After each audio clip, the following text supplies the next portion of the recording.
Now, I wanted to do another Rand Files episode today. Now, this talks about my Xbox, and just so you know, this is the third time that my Xbox console had signed me out for a third time in 3 different accounts. 2 of them were different. One of them I signed on under my name. Well, 2 of them had theme names. One was under my name. And now, because Xbox is doing something really stupid with people, especially when they're not using their consoles, or trying to be like a fool and necessarily turn off every person's account off, which means the only downside to their of this turnaround is the gaming systems and their apps will be still on because of the system. But the only problem is that they refresh and then either remove all the content that they have on the account and refresh it.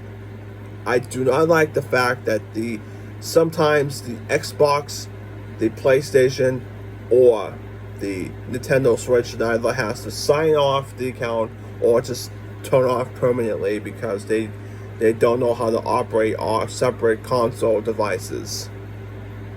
And this is what I don't like about this video, so bear with me. Every time, now I try to sign back in, right? The problem, I try to sign back in.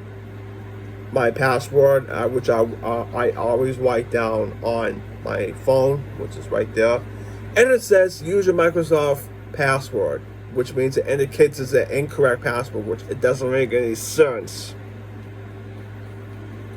I already logged on to my account and used the password. Why gonna keep logging me out with multiple passwords if I have one written down, or multiple passwords where it said password not required, password unaccepted?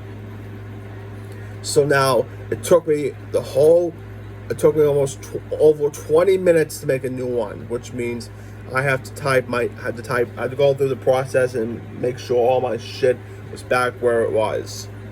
And the only problem with that is that my Spotify app, my YouTube app, and whatever, just the only 2 apps get refreshed, and my Blu-ray player is not, because I can play whatever I want with my DVDs.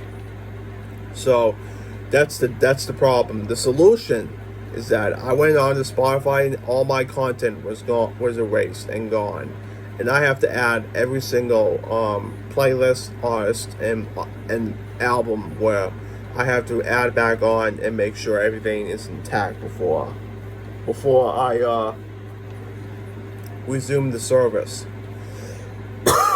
Now for YouTube, it went back to random videos, which I don't even associate with. Now, TikTok, if I was on TikTok, it would be a different story. But like I said, YouTube, they have the most ignorant videos. So what I did was went on the search button and I type in Slipknot, Marilyn Manson, or whatever artist I type in, and it shuffles the song when you play a music video, and it adds up to your library of all the music videos and videos you played on YouTube. But the only downside to that is the commercials. They play 2 ads, and especially if the video is longer than 5 to at least 20 minutes, they play another round of commercials, which I'll explain in this type of video. That'll do for the